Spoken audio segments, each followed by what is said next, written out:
Salut tout le monde, on se retrouve pour l'épisode 6 de notre série sur le système solaire. Aujourd'hui, première planète à ne pas être rocheuse mais gazeuse, j'ai nommé Jupiter. N'oubliez pas le petit pouce et l'abonnement pour aider la chaîne et la vidéo. Merci à toutes celles et ceux qui prendront le temps de le faire. Mais faites-le que si la vidéo vous plaît bien sûr.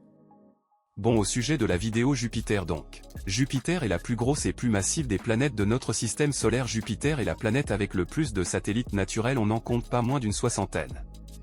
Une planète faite de gaz n'a pas de sol en théorie. Nous ne savons pas exactement ce qu'il y a au centre de ces planètes tellement elles sont grosses et avec de fortes atmosphères.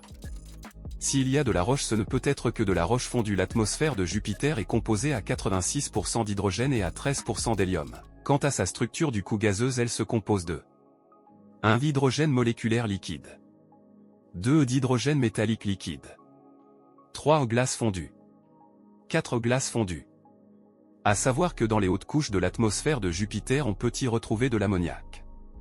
Le rayon de Jupiter fait 71,4 925 km, c'est 11 fois plus que notre chère planète bleue bien-aimée la Terre. On pourrait placer dans Jupiter environ 1400 fois la planète Terre, mais en revanche la masse de Jupiter n'est pas 1400 fois supérieure à celle de la Terre. Non, Jupiter ne fait que 318 fois la masse de la Terre alors qu'elle est 1400 fois plus grosse.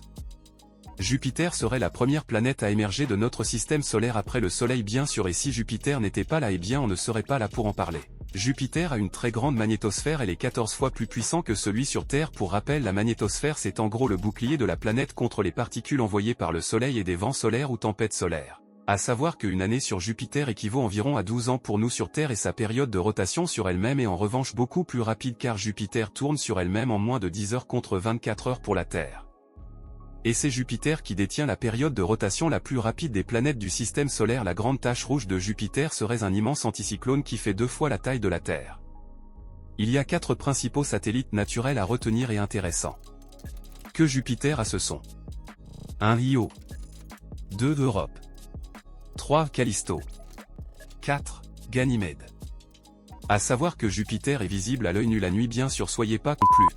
Voilà, c'est la fin de la vidéo, j'espère que celle-ci vous aura plu. Vidéo courte cette fois-ci, quant à moi il ne me reste plus qu'à vous souhaiter une bonne journée. Si la vidéo vous a plu, n'oubliez pas le pouce, l'abonnement, la cloche. Quant à moi je vous dis à la prochaine et surtout n'oubliez pas, restez curieux.